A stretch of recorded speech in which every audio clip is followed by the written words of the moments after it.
अस्सलाम वालेकुम नाजरीन, आयशा जहां ज़ेब हाजिर है। हमारे साथ मौजूद है हीर मांझा की कास्ट, हरीम फारूक, अली रहमान। हमारे साथ इस जानिब मौजूद है Faizan Shaikh, welcome. Moziz Hassan, welcome. Film के प्रोड्यूसर इमरान काज़मी और उनके co producer Arif Lakhani sahab, welcome sir. Film Heer Manjha एक बहुत ही शानदार रोमांटिक कॉमेडी फिल्म है। इसमें एक्शन भी है, रोमांस भी है, कॉमेडी भी है।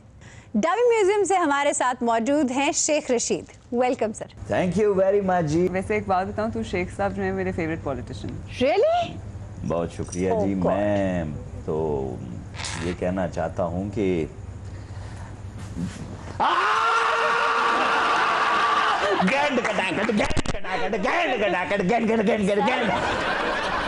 आई am her favourite politician only. No, पसंदीदा शख्सियत हूँ उनकी। सर उन्होंने पॉलिटिशियन वाज़े तौर पर बिछड़े हुए हम आज कहाँ आके मिले। शेख साहब बहुत बुरा गा रहे हैं। आपको लाइफ टाइम मेरी तरफ से रेलवे का टिकट फ्री, शर्त ये है मेरे साथ सफर करेंगे। जी इंग्लिश वाला सफर करूंगी, उर्दू वाला सफर करूंगी? शेख साहब डिफाइन करेंगे आप। जिंदगी एक सफर है सुहाना जी। जी जी बहुत। अंग्रेजी वाला। अच्छा जी, हमारे साथ फैजान शेख यहाँ मौजूद है, वेलकम जी। आपने फिल्म के लिए नेगेटिव रोल किया। जी बिल्कुल। आपको देख के तो नहीं लगता कि आप नेगेटिव होंगे वो तो रियल देख लाइफ के में? तो शेख साहब को भी नहीं लगता कि वो ऐसे होंगे। सिगरेट की डब्बी के ऊपर इस तरह के अंग्रेज का मुंह बना हुआ। नहीं वो मेरे चाचू हैं। मैं ये विलन क्या प्रोड्यूसर साहब, आपको मेरी बारी अने हो गए थे आप जी आपकी आंखों ने आपका साथ देना छोड़ दिया था। This was the most vital character baby. मैं जनाब काज़मी साहब, विद ड्यू रिस्पेक्ट, मैं आपको प्रोड्यूसर मानने से कासर हूं। I am sorry. तो एक प्रोड्यूसर थोड़ी ये है। कैसा प्रोड्यूसर है, गंजाई नहीं है ना। इस प्रोड्यूसर की तोंद निकली हुई है बाहर। इस फिल्म के सिर्फ यही प्रोड्यूसर नहीं है, आरिफ लखानी साहब भी हैं, हरीम भी हैं। ऐसे पढ़े लिखे मुंह तो प्रोड्यूसरों के होते ही नहीं है। पढ़े लिखे मुंह मत। ऐसे पढ़े लिखे मुंह तो चांस मांग रहे होते हैं प्रोड्यूसरों से। ये भाईजान एक चांस दे दे, मैं ये स्टेप भी कर लेता हूँ, ये स्टेप भी कर लेता हूँ। बताओ भीरे कैसे होते हैं फिल्मों के प्रोड्यूसर? जी ये बड़े ट्रिपिकल ਹੁੰਦੇ ਆ ਫਿਲਮਾਂ ਦੇ ਪ੍ਰੋਡਿਊਸਰ। ਪਹਿਲੇ ਤਾਂ ਆਵਾਜ਼ ਹੀ ਨਾ ਦੀ ਇੰਜ ਹੁੰਦੀ ਹੈ, ਓਏ ਕਿੱਥੇ ਗਏ ਨੇ ਉਹ ਡੋਲੀਆਂ ਪਿੱਛੋਂ ਪਤਾਸੇ ਲੁੱਟਣ ਵਾਲੇ, ਬੁਲਾਓ ਇਹਨਾਂ ਡਾਕਟਰਾਂ ਨੂੰ, ਓਏ ਇਧਰ ਆ ਪੁੱਤਰ ਚਾਮਾਂ ਹੀ ਪੀ ਜਾ ਰਹੇ ਆ, ਫਿਲਮ 'ਚ ਕੰਮ ਕਰਨਾ ਹੀ ਹੈ, ਜਰਕਾਨ ਕਰੋ ਆਣਾ ਹੀ। ਇਹ ਹੀਰੋ ਮੈਨੂੰ ਚੰਗਾ ਨਹੀਂ ਲੱਗਦਾ, ਉਹ ਬਾਹਰੋਂ ਰੇੜੀ ਵਾਲਿਆਂ ਨੂੰ ਫਾੜੋ ਜਿਹੜਾ ਸ਼ਰਬਤ ਵੇਚਦਾ, ਤੈਨੂੰ ਮੁੱਛਾਂ ਲਾਣੀਆਂ ਪੈਂਦੀਆਂ, ਉਹਦੀਆਂ ਮੁੱਛਾਂ ਵੀ ਆਪਣੀਆਂ। ये प्रोड्यूसर्स हैं। ये देखें इतना दुबला पतला हीरो। वैसे हीरो माशाल्लाह स्मार्ट स्लिम है, लगता है कि लखनऊ चतर ਦੀ ਦੁਕਾਨ ਹੈ। ਬਾਉ ਜੀ ਆ ਮੈਨੂੰ ਉਦੋਂ ਦੇ ਪੰਜਾਬੀ ਫਿਲਮਾਂ ਦੇ ਹੀਰੋ ਹੀ ਵੈਸ਼ੀ ਜੇ, ਉਹਨਾਂ ਦੀ ਤੇ ਕੰਟੀਨਿਊਟੀਆਂ ਜੀ। ਮੋਏ ਮੈਂ ਨਿੰਬੂ ਵਾਂਗਣ ਨਿਚੋੜਦੇ ਆਂਗਾ, ਓਏ ਮੱਦੀ ਮਾਰ ਕੇ ਧਰਤੀ ਲਾ ਦੇਣ ਵਾਲਾ ਜਵਾਨ ਆ, ਓਏ ਨਹੀਂ ਮੰਨਦੀ ਤੇ ਚੁੱਕ ਲੈ ਇਹਨੂੰ। ਹਾਂ ਹਾਂ ਹਾਂ नहीं चुकड़ा नहीं, खुदा की कसम, ये मजाक में भी नहीं करनी बात है। हरीम है हीरोइन जी।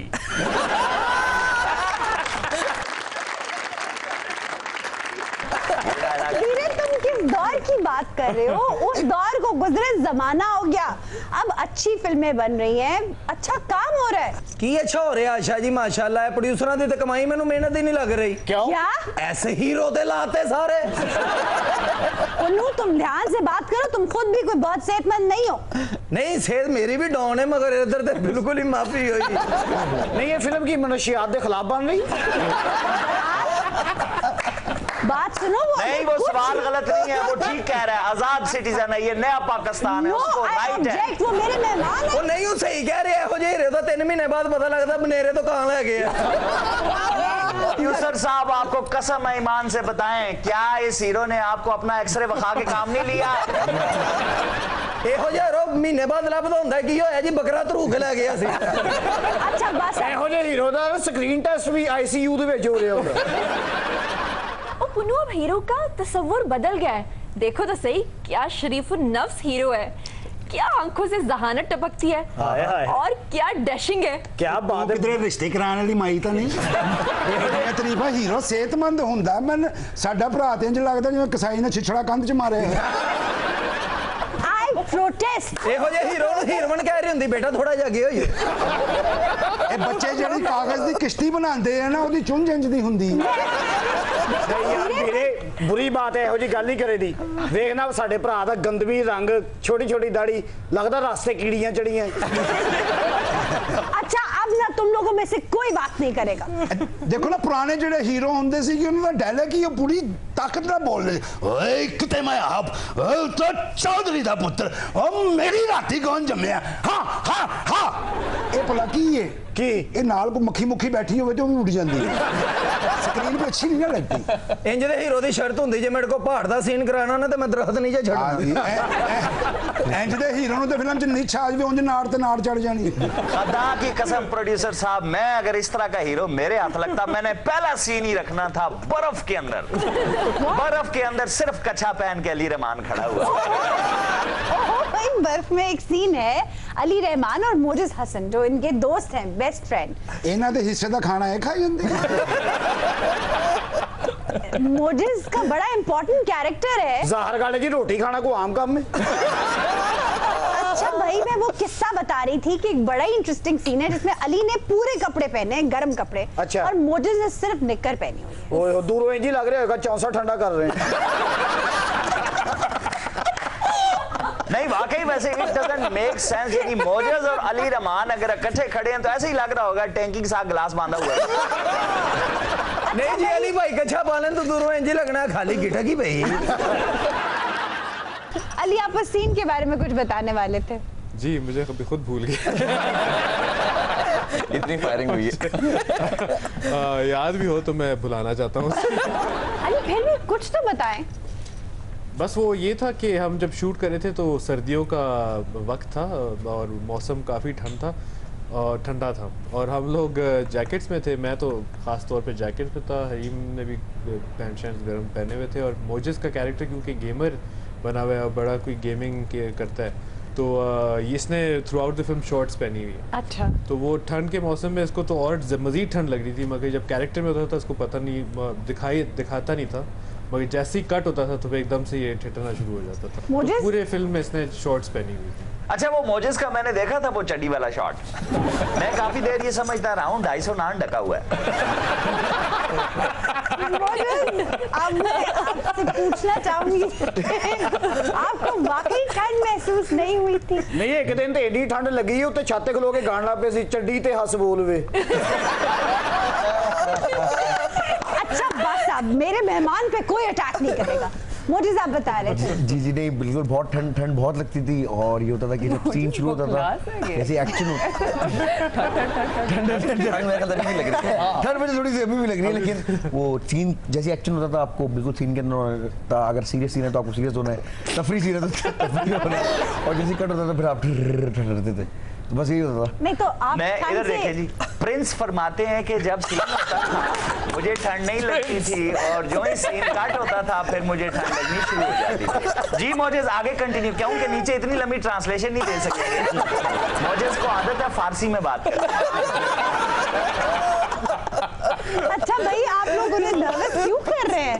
मोजिज आपको वाकई ठंड नहीं महसूस होती थी? नहीं बस वो एक्टिंग के फिर होता है अभी तो मोजिज को कुछ अभी तो कुछ महसूस नहीं हो रहा, ब्लैंक है जो आती थी वो भी भूल गए। और नहीं हूं तो मोजेस भाई नु सिर्फ खादा पीता लगता, ठंड नहीं लगती। अच्छा भाई फिल्म में एक बड़ा ही इंटरेस्टिंग सीन है जहां कबीर हीर को जेरी के घर लेकर जाता है और जेरी ये समझता है कि वो उनसे मंगनी कराने आई है। सिर्फ उसे सीन च पसीना आया होना। आयशा मैंने ये फिल्म देखी है, इसमें चांसेस और कोइंसिडेंसेस की भरमार है और हरीम का कैरेक्टर बड़ा ही एडवेंचरस है। आप रियल लाइफ में भी ऐसी हैं? रियल लाइफ में ये तो बाकी बताएंगे, आप बताएं। मैं रियल लाइफ में ऐसी काफी मिलती जुलती हैं, काफी ऐसी ही हैं, तंग करने वाली, थोड़ा तंग हो जाते हैं हम सारे। कभी नहीं था थोड़ा ज्यादा तंग कभी मैंने कभी कोई ऐसे मोजिज आपको? बिल्कुल मैं तो वो कह रही मैंने कभी तंग नहीं किया था, फिल्म च फिर गई यार हीन मान जा। अच्छा हीर मान जाए, हीर रांझा वही पुरानी वाली स्टोरी है। सर नहीं हीर मान जा, हीर मान जा मनती क्यों नहीं हो? मन की मनाना चाहते कि डोली चढ़ते हैं हीर चीका ना मारे या हीर खेड़िया नाल ना जावे। अच्छा है बीरा, ये अच्छा हुआ बीरे ने पूछा ये सवाल। मैं भी ये समझ रहा था कि शायद हीर रांझा तो हमने सुन रखी थी जी, हीर मांझा मैं समझ रहा था ये हीर है जो रांझे के छोटे भाई के साथ कोई नई कहानी। लेकिन हीर ਤਾਂ ਚੂਰੀ ਲੈ ਕੇ ਆਂਦੀ ਸੀਗੀ, ਆ ਹੀਰ ਕੀ ਸਲਾਈਜ਼ ਔਰ ਸੂਪ ਲੈ ਕੇ ਆਂਦੀ और रांझा ते हीर दियां मज्जां नवांदा सी, ये रांझा की हीर दियां गड्डियां धोंदा। हीर मांझा रांझा से डिराइव इसलिए किया क्योंकि वो एक मॉडर्न डे की आजकल के हीर रांझा ही हैं। हरीम, रियल लाइफ में भी आप मोहब्बत पे यकीन रखती हैं या डायरेक्ट शादी करेंगी? ये मैं और आप बाद में बात करेंगे। हमें ज्वाइन किया है कमरुज़्ज़मान कायरा साहब ने। वेलकम सर, कैसे हैं? बहुत शुक्रिया। उनके साथ बैठी है महमल सरफराज। कैसा? ईद मुबारक। ईद मुबारक। ईद मैं मुबारक। आपका भी और आपकी पूरी टीम का, जियो का बहुत शुक्रिया अदा करता हूँ। यूँ तो आज आपने इस प्रोग्राम के ज़रिए सारे मुल्क को ईद मुबारक कहने का मौका फराहम कर दिया, शाह जी की कंपनी फराहम कर दी, थोड़ा सा इनके चेहरे पर मुस्कुराहट आ जाएगी। और एक जुल्म आपने किया कि आज घर बैठे गोश्त वोश्त खाते, तो आज आपने यहाँ बुला लिया। कायरा साहब, शाह जी तो आपकी पार्टी में भी रहे हैं। कोकब तू तीली लगाने से बाहर अब आप ये कहना चाहते हैं कि ये सियासी आवारागर्द है? अच्छा, मैं हैरान हूँ, कायरा साहब जैसा पढ़ा लिखा आदमी, हाँ जी, वो ये नहीं जानता कि ये दुनिया दरियाफ्त ही आवारागर्दों ने की है। क्रिस्टोफर कोलंबस क्या था, वास्को डी गामा क्या था, अजीब बताइए ना। अगर ये आवारागर्द दुनिया एक्सप्लोर ना करते तो कायरा साहब आपने तो लाला मूसा की हद तक महदूद रहना। शाह जी उन्होंने सिर्फ नक्शे नुक्शे बना के दिते सन, दुनिया ते फलसफे और सोचने वाले बंदे बनाई सी, उन्हें बैक ही सोची। अच्छा, वो सियासी आवारागर्दी की बात कर रहे थे। मुझे वैसे कुछ पता नहीं, ये इनको रंज जरदारी साहब का है। जरदारी साहब गुस्सा मुझ पर इनको जरदारी साहब, वैसे जरदारी साहब नाराज तो नहीं मुझसे? देखिए, जरदारी साहब का मुझे गुस्सा होना नेचुरल है, उनका मुझे अफसोस होना नेचुरल है। एक बंदे के साथ 11.5 साल 12 साल पहले अपने जाति की बिला वजह जेल में रखा और कुछ साबित नहीं कर सके, और आप मीडिया वाले दोस्त भी हर मामले में उनको मुश्किल सदम बना देते हैं कि जो इल्ज़ाम लगा उसके ऊपर ठट्ठा करते रहते हैं। आपके साथ क्या नाराज़ होना है? आप वैसे अपनी अदाओं पे शाह जी ज़रा गौर करें। हम तो आपका बहुत एहतराम करते हैं, अपनी अदाओं पे गौर करें कि जरदारी साहब भी आपसे नाराज़ थे, ये बात भी दुरुस्त है। मियाँ साहब भी नाराज़ हुए, अब सुना है खान साहब भी नाराज़ हैं, दरमियान में कुछ नाराज़गियाँ और भी हैं। कायरा साहब, हम बिलावल को उल्टी सीधी उर्दू पढ़ते दिखाते हैं, आप खफा तो नहीं होते ना? नहीं, मेरा ख्याल है इससे आपकी इस तनकीद से उन्होंने बहुत सीखा है, उन्होंने अपनी बहुत इस्लाह की है।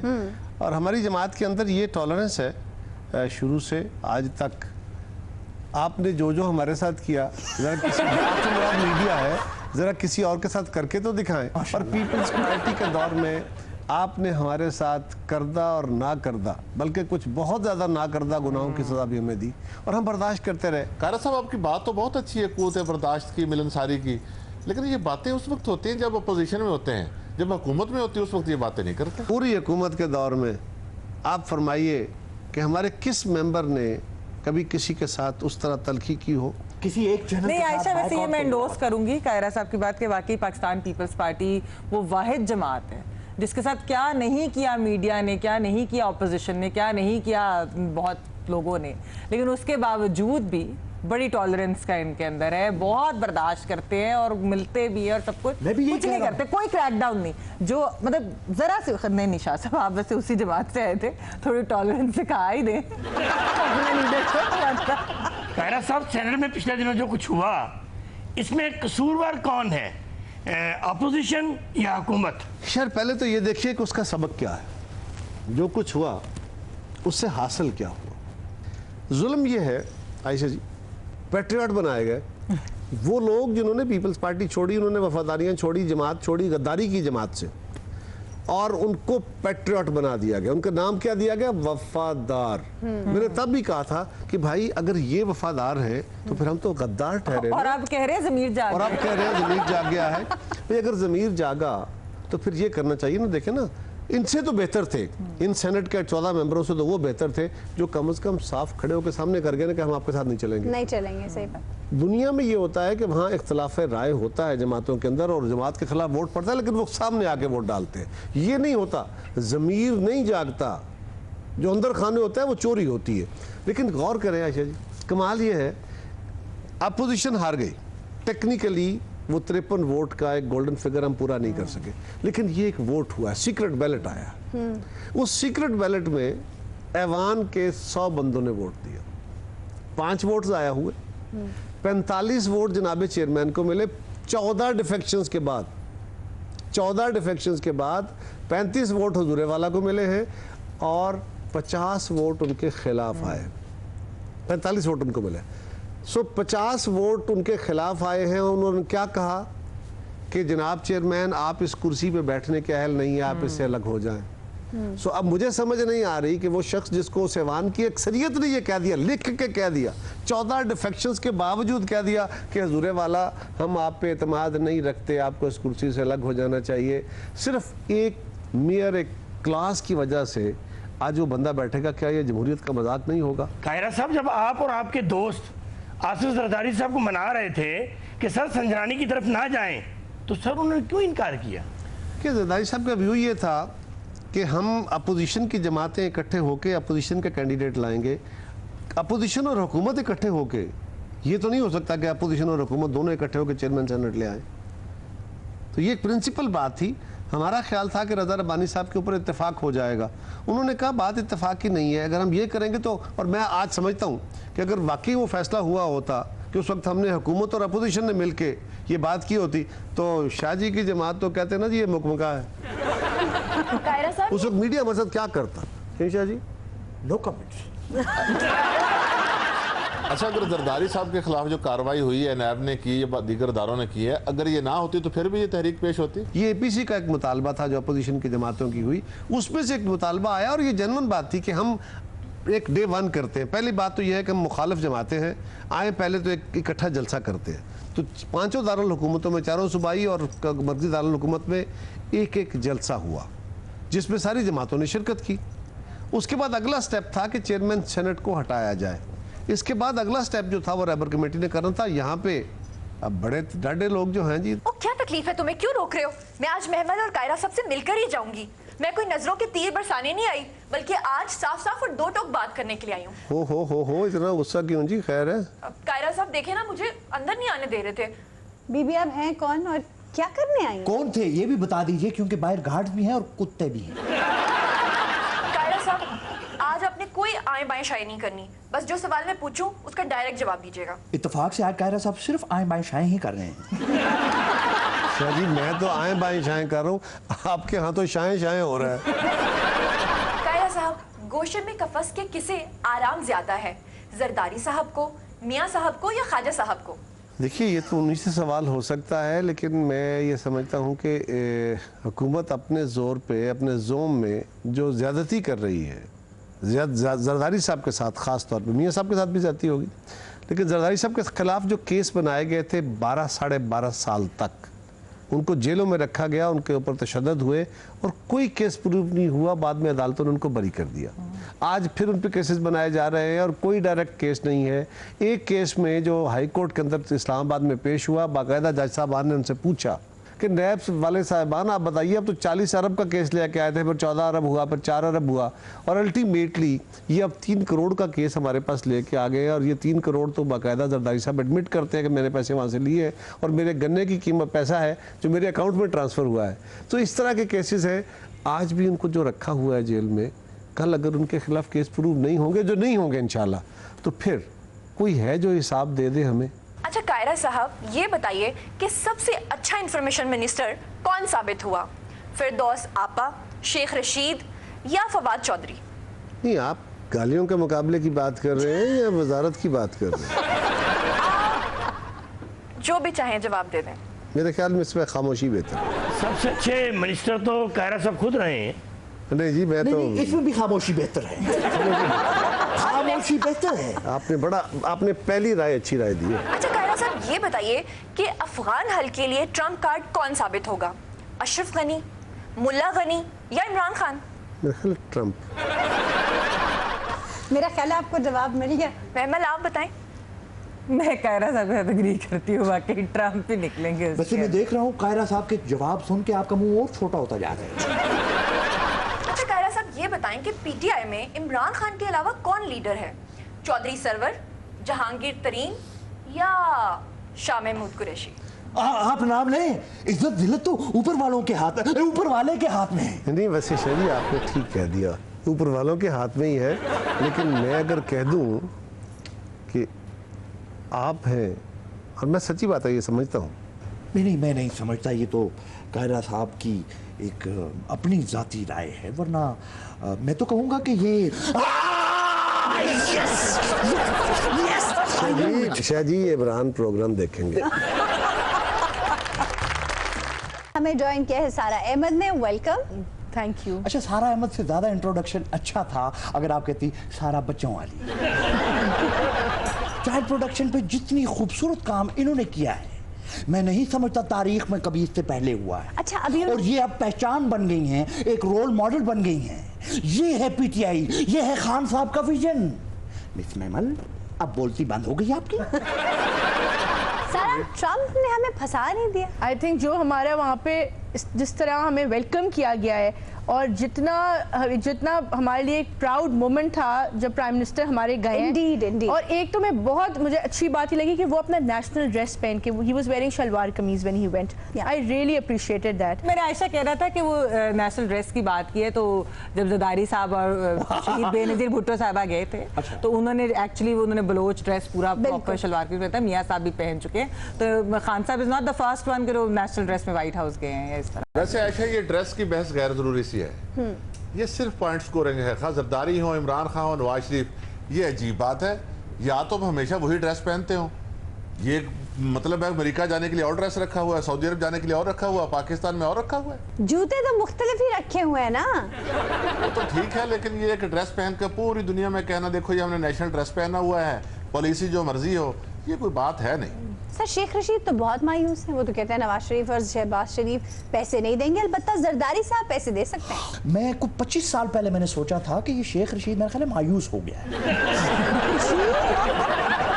जिस तरह के हालात जा रहे थे, देखिए ना, कभी एक पार्टी में कभी दूसरी पार्टी, लेकिन उनके विजन, उनके विजडम को मैं सलाम करता हूँ, लेकिन ये उनकी अपनी राय है। अफगानिस्तान में मतलूबा नतायज हासिल कर पाएंगे हम? बिल्कुल कर पाएंगे नतायज हासिल, क्योंकि अगर आपके पास एक पॉलिटिकल विल हो और डिटर्मिनेशन हो, और जो ऊपर बैठा हुआ लीडर है उसका विजन सही हो, तो हर चीज़ अचीव की जा सकती है। और जो विजिट हुआ है खान साहब का यूएस का, वो मुझे लगता है कि एक बहुत ही प्राउड और एक हिस्टोरिक मोमेंट था for the entire country. Indeed. मैं इसलिए एग्री नहीं करूंगी कि ये कहना कि लीडर के ऊपर है और खान साहब लीडर आ गए हैं तो इसलिए सब कुछ ठीक है। नहीं, एक्चुअली बात ये है कि पाकिस्तान और अमेरिका की एक ट्रांजैक्शनल रिलेशनशिप है। ये हिस्ट्री के अंदर है, मतलब इसमें कोई ऐसी वो ढकी छुपी बात तो है नहीं। इस वक्त उनको हमारी ज़रूरत है, क्योंकि वो चाहते हैं कि अफगान तालिबान नेगोशिएटिंग टेबल पे आ जाए, और हमारा उनके ऊपर, उन्होंने तो बात भी इस तरह की, वो नहीं चाहते कि कोई इंडिया का रोल, और ओवरऑल पाकिस्तान को उन्होंने काफ़ी पावरफुल रोल इसके अंदर दे दिया है। अब ये हमें नहीं पता कि हम क्या कमिट करके आए होते हैं, ये एक बहुत इंपॉर्टेंट चीज़ है। कुछ जाहिर बात है, कोई वज़ीर आज़म साहब के तो कोई पर्सनल ताल्लुकात नहीं है ना अफगान तालिबान के साथ या इस तरह से, तो ये एक मुल्कों की रिलेशनशिप होती है, एक हमारी पॉलिसी थी, उसके वजह से हमारी एक उनके साथ है, तो इस वजह से अमेरिका को हमारी ज़रूरत है। So it's not because Khan साहब की वजह से हुआ है ये सब कुछ। एक्चुअली कोई भी होता इस वक्त बेशक नवाज शरीफ साहब PM होते, या जरदारी साहब होते, या गिलानी से कोई भी होता, मतलब कोई भी गवर्नमेंट होती, उनको इस वक्त पाकिस्तान की जरूरत है अमेरिका को, इसलिए ये सब कुछ हो रहा है। जरूरत के तहत वो इतना झुकाव दिखा रहे हैं। लेकिन सारा खान साहब तो कहा करते थे कि अगर बिजली, गैस, पेट्रोल की कीमतें बहुत ज्यादा बढ़ जाएं तो इसका मतलब है आपका जो लीडर है वो करप्ट है। लेकिन आपको बैकग्राउंड भी देखना पड़ता है, जो पहले जो लोग करके गए हैं, we are suffering from that, तो थोड़ा टाइम लगेगा। Nobody has a magic wand, और चीजें ओवरनाइट नहीं ठीक हो सकती। It will take time and we will see results इंशाल्लाह। पिछले लोग तो मैम आपने सारे के सारे अकोमोडेट किए हुए कैबिनेट में। पिछले जो है वो तो जेल में बंद है अभी। पिछले लोग जो ठीक कह रही हैं, कोई एग्जांपल दो, कोई एक एग्जांपल दो। फिरदौस आशिक अवान, आए तेरी अकल पे रो, ओ तेरी अकल पे, ओ शाह साहब बैठे हैं सामने, नहीं नजर आ रहा, फिरदौस नजर आ रही है, चौधरी नजर आ रहे हैं। कमाल है आपको। मैमल पे बोल पड़ी साथ जी जी ना पड़ती, मैं बड़ा चेजा लेता इस डफर का। अच्छा सारा, स्ट्रीट चिल्ड्रन को बाइज्जत जिंदगी देने में कहाँ तक कामयाब हो गई हैं आप? जी, अभी जो पंजाब फेस कर रहा है 2 मेजर इश्यूज, वो हैं चाइल्ड अब्यूज़, चाइल्ड बेगरी। उस पर हम बहुत ज़्यादा काम कर रहे हैं। चाइल्ड बेगरी में 30% हम डिक्रीज़ कर चुके हैं पूरे पंजाब में। और चाइल्ड अब्यूज़ के लिए हमारा प्लान ये है कि पुलिस के साथ वर्कशॉप्स करेंगे, ट्रेनिंग, ताकि पुलिस वालों में भी अवेयरनेस लाई जाए कि चाइल्ड अब्यूज़ होता क्या और वो कितना बड़ा जुर्म है। सारा, आप चाइल्ड अब्यूज़ की बात कर रही थी, आप इसे कंट्रोल कैसे करेंगे? मैं आपको ये बताना चाहती हूँ कि हम प्रिवेंशन, जो चाइल्ड अब्यूज़ का प्रिवेंशन है उसकी तरफ फोकस कर रहे हैं, उसकी तरफ काम कर रहे हैं। हम बच्चों को सिखा रहे हैं कि गुड टच और बैड टच में क्या डिफरेंस होता है, और उस पर कोई अगर अटैम्प्ट करे तो what are you suppose to do. हम सेमिनार्स कर रहे हैं स्कूल्स एंड कॉलेजेस में। मैं आपको एक एग्जांपल दूंगी। कल के दिन एक वाकया हुआ जब एक बच्चे, एक 7-year-old बॉय, उसके ऊपर रेप अटैम्प्ट हुआ है। उसने शोर मचाया और इसके नतीजे में नेबरहुड में से कोई आया, उसने हमारी हेल्पलाइन पे कॉल किया, तो उसकी आवाज़ सुन के वो नेबर वहाँ भाग गया, उस बच्चे को बचा लिया उसने। तो ये चीज़ हम सिखाना चाहते हैं। मैं गई हूँ उस बच्चे को अप्रिशिएट करने, क्योंकि यही हम सिखा रहे हैं बच्चों को कि अगर कोई आए तो स्क्रीम एंड शाउट एंड अपने हक के लिए आवाज़ उठाओ ताकि आपकी आवाज़ पहुँचे आगे कोई बच्चा। मैडम, चाइल्ड प्रोटेक्शन के कवानीन बने हुए हैं, सेमिनार्स होते हैं, मीडिया में तशहीर होती है, लेकिन छोटे शहरों में, कस्बात में जाके देखिए सरीहन खिलाफ वर्जी हो रही है। बच्चों से लेबर ली जा रही है, कोई पूछने वाला नहीं। इसके लिए क्या कर रही हैं आप? जी, आप बिल्कुल सही कह रहे हैं, कवानीन बने हुए हैं, लेकिन उसकी इम्प्लीमेंटेशन पहले नहीं हो रही थी, लेकिन अब हो रही है। ये फ़र्क है, इम्प्लीमेंटेशन का फ़र्क है, विल टू डू का फ़र्क है। अब मैं खुद जो है वो स्ट्रीट्स पे जाके मुहिम चला रही हूँ आगाही की, जो पहले कभी किसी चेयरपर्सन ने नहीं किया। कभी चीफ मिनिस्टर ने इतना इन्वॉल्व नहीं हुआ इस इदारे में कि वो खुद आया हो और उसका विजिट किया हमारे इदारे का। ये 11 साल तारीख में कभी हुआ नहीं है। मैडम, इसको अदारों के विजिट तक ना रखिए, छोटे शहरों में अपने नुमाइंदे भेजिए, वहाँ भी देखिए। सिर्फ बड़े शहरों में ये कार्रवाइयाँ करने से मसाइल हल नहीं होंगे। बिल्कुल, हम छोटे शहरों में यूनियन काउंसिल लेवल तक हमने अपनी पूरी ऑर्गेनाइजेशन बना लिया और ट्रेनिंग जारी है। आप कभी आके हमारा विजिट करें, ट्रेनिंग का हिस्सा लें, आपको पता चलेगा क्या काम हो रहा है। इसको नहीं बुलाना, इसको नहीं बुलाना। क्यों? ये बिस्किट बहुत खाता है। बच्चों के बिस्किट खा लेते हैं। ये आ जाएगा। वैसे इस ईद पे अवाम को कुर्बान करने के अलावा जानवर कौन सा कुर्बान किया आपने? मोहतरमा, आप अपने साथ शॉपिंग बैग लाई हैं? नहीं, क्यों? नहीं लाई तो फिर मैं आपको गोश्त कैसे दूं? जी? और जान कैसे छुड़वाऊं? मैं कहना नहीं चाहता था, मैं शुरू से देख रहा हूँ वो बड़ी भूखी, उसकी नजर मेरी दौलत के ऊपर है। आपकी दौलत पे? वो बड़ी ललचाई हुई नजरों से मुझे देख रही है। सर, दौलत पर नहीं, गले पर। गले पे? आपको कैसे पता मेरा गला इतना शानदार है? मेरे साथ सारा और मोमिन दोनों मिलके गए। मेमिल, इससे आपको तकलीफ हो रही है ना? यस, मैं इसीलिए जानबूझ कर दिया। God, you are impossible. ये तकलीफ हुई ना मिस मेमल? तकलीफ हुई ना? बिल्कुल हुई। जब टीवी पे हमारे बारे में पुठी बातें बोलते हो, हमें भी ऐसी तकलीफ है। ज्वाइन किया है अली परवेज मलिक ने। Welcome to the show. बहुत शुक्रिया जी। वैसे अली, इतनी मिस कैलकुलेशन, 64 बंदे थे, 50 वोट डले, ये क्या हुआ? इनकी किस्मत में ही 62, 63, 64। देखें हुआ क्या, इसको मेरा ख्याल से बाद में डिस्कस करेंगे, मगर सिर्फ ये सोचें कि 5 साल पिछले इमरान खान साहब जिन इकदार का हमें लेक्चर कंटेनर पे खड़े होकर देते थे, क्या उनको इस जीत के अंदर हार नहीं मिली? महमूद, शायद इसीलिए कहते हैं कि सेनेट के सीने में दिल नहीं होता। दिल नहीं, लेकिन दिमाग तो होता है। जो चीज़ हुई है आयशा, देखिए कोई नई बात तो है नहीं पाकिस्तान की हिस्ट्री के लिए। ठीक है, सही बात है, बड़ा डिप्रेसिंग था, बड़ा डिसअपॉइंटिंग था फॉर डेमोक्रेट्स लाइक अस। दिल बहुत दुखा, लेकिन फिर यही बात है कि हिस्ट्री से हमें सीखना चाहिए। तो किसी ने हिस्ट्री से नहीं सीखा। हम भी शायद हमने सोच लिया था, ओवर कॉन्फिडेंट हो गए थे, थोड़े से कह लें एरोगेंट भी हो गए अपनी एनालिसिस में। मैंने तो खुद भी कहा कि देखिएगा कल क्या होगा, इस तरह करके मैंने बात की। बिल्कुल। तो बड़ा अफसोस और झटका भी लगा, महसूस हुआ। अली देख लें, ईद गुजर गई लेकिन सेनेट के चोर नहीं पकड़े गए आपसे। जो कमेटी बनी है इंशाल्लाह उसके थ्रू कोशिश करेंगे कि जिन्होंने इस किस्म की हरकत की है उनको बेनकाब कर सकें। अच्छा अली, छोटे मियाँ साहब ने डेली मेल पर केस क्यों नहीं किया? वहां पे इंग्लैंड के अंदर एक स्टेप्स होते हैं जो आपको लेने पड़ते हैं। सबसे पहले आपने नोटिस दिया है जिसका जवाब देंगे और उसके बाद आप वो उनके ऊपर केस कर सकेंगे। यानी इन प्रोसेस है? जी बिल्कुल, ये हमारी तो यही इंफॉर्मेशन है।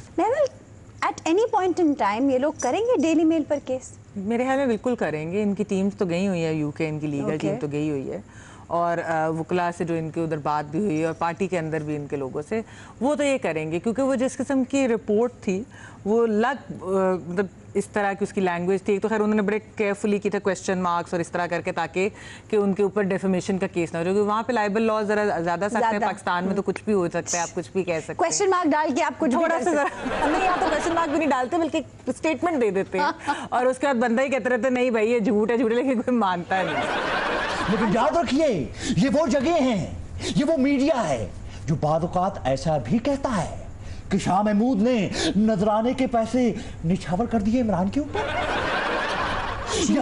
यहाँ ऐसा मीडिया भी है जिसने ऐसे घिनौने इल्जाम लगाए कि मैंने अपने भाई से लड़ झगड़ के पैसा इमरान के ऊपर निछावर कर दिया। सर, यहाँ ऐसी गुफ्तगू भी की जाती है बेसलेस कि मेरी नजर इमरान खान की कुर्सी के ऊपर है। नहीं सर, वो तो नहीं। मैं इतना बुरा हूँ कि मैं किसी की कुर्सी पे नजर, वो तो तरीन साहब ने शौक आपका पूरा। नहीं शाह साहब, वैसे मुल्तान में कुछ इफ्तारियों पे आपने इस किस्म का जिक्र, कौन सी इफ्तारियां ये क्या कह रही हैं, मुझे तो पता ही नहीं। आपकी हमेशा ड्रेसिंग लाजवाब होती है। मैंने देखा है आप बहुत लाखों करोड़ों लोगों भूल गई वो इफ्तारियां, मुझे तो याद ही नहीं आता। और शादी आप तो कह रहे थे बंटू चाहिए, आप तो कहते थे हमारी गवर्नमेंट बन जाएगी तो डॉलरों की बारिश हो जाएगी। कैसा नॉनसेंस है, यानी इतनी बड़ी मूंछ रख के टके की अकल नहीं तेरे अंदर। तुम्हें ये नहीं पता, पहले ये बारिशें तुमसे थमी नहीं जा रही, दादा रोड गया इसका परसों बारिश में, फिर कह रहा है कि बारिशें हो रही थी। 125 मिलियन डॉलर आ गए, जी 20 अरब डॉलर भी आ जाएंगे। तो शादी जरा तबंटू आयो साकू तो कोई नहीं मिला। ये करेगी आप 125 मिलियन डॉलर की बात। सर वो वसेब से हैं, आपने सूबा भी नहीं बना के दिया उन्हें, आप कर्जदार हैं उनके। बन जाएगा, अभी हमें टाइम कितना हुआ है, 1 साल हुआ है। सर ऐसे करते करते आप 5 साल गुजार देंगे तो अगले 5 साल नहीं आएंगे।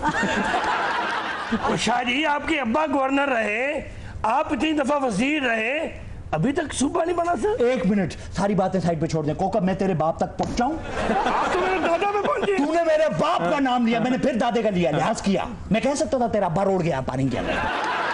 अली मियां साहब कितनी गर्मी और हब्स बर्दाश्त करेंगे? देखें आयशा, ये चीज़ मैटर नहीं करती। मियां नवाज शरीफ साहब, मरियम साहिबा दलेर लीडर हैं इस कौम के, जो अपनी ज़ाती तकलीफ को एक साइड पर रख के इस मुल्क के अंदर इन केसेस का मुकाबला करने के लिए आए थे। आपको इस मुल्क की हिस्ट्री के अंदर कितनी ऐसी मिसालें मिलती हैं कि लोग अपनी पर्सनल ट्रेजेडीज़ को साइड पे करें और आके मुकाबला करें।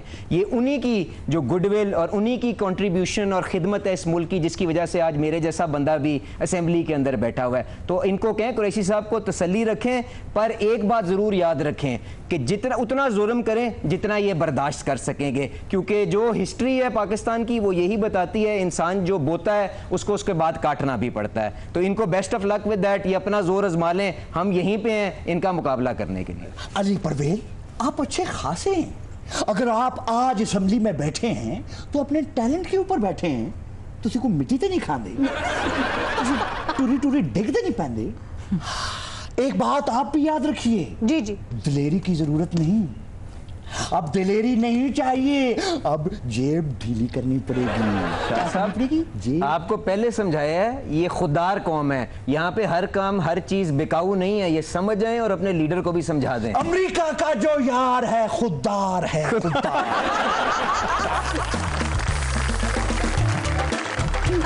इसी के साथ आज के शो का वक्त खत्म हुआ। आपसे मुलाकात होगी इंशाल्लाह अगले प्रोग्राम में, तब तक के लिए खुदा हाफ़िज़। मुझे तो आप जानते ही होंगे, मेरा नाम है मिस्टर जिम। अरे अभी तक आपने मेरा चैनल सब्सक्राइब नहीं किया? अरे भाई फौरन सब्सक्राइब बटन पे क्लिक करके मेरा चैनल सब्सक्राइब करें और हाँ, बेल आइकन पर लाजमी क्लिक करें ताकि आपको मेरी आने वाली तमाम वीडियोस की अपडेट मिलती रहे।